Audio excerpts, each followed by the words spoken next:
Hello friends, this is Shashwat Srivastav. Dibang Valley is located in Arunachal Pradesh in Dibang district. It is named after the Dibang river and it is also the largest district in Arunachal Pradesh with an area of 9,129 km square, and it is also home to many tribal peoples, and the population of Dibang Valley is above 12,000 people. The district is rich in wildlife. Rare mammals such as Mishmi takin, red goral, and Gongsham muntjac lives there, and also it is home to birds like Skytar's monarch, which is a rare one. It is so much important by the view of ecology that a new to science species, flying squirrel, is discovered in the Dibang Valley. It is named as Mishmi Hills giant flying squirrels after the Mishmi Hills located there.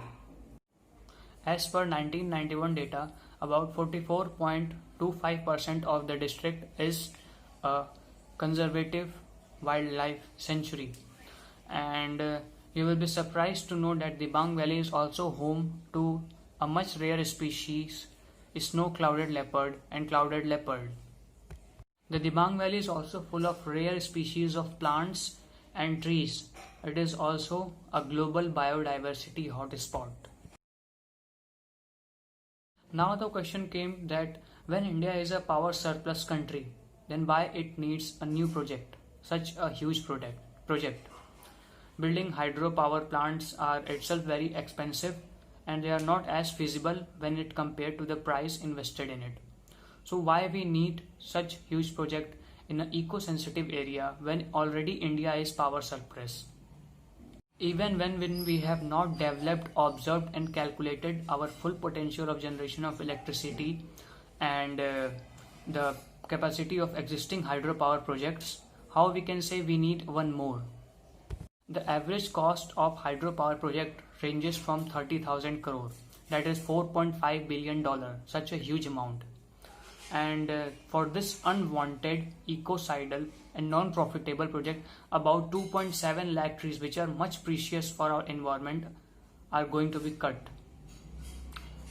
It is so much weird that FSC, Union Ministry's Forest Advising Committee, ordered clearance to this ecocidal project just after Earth Day in 2020. The Wildlife Institution of India also documented 413 plant species, 159 butterfly species and 113 spider, 14 amphibian, 31 reptiles and 230 birds along with 21 mammalian species in that project area. Activist Giorgio Tanatara said that this project is located in a very eco-sensitive zone. You can get idea of knowledge FSC has that one of the senior members of the chair said that this project is a clean energy project. I don't know how it is. Also, on the same line of river, two multi-purpose projects are being built. The Italian mega hydropower project of about 3097 megawatt power output and the Dibang multi-purpose project of about 2880 megawatt output.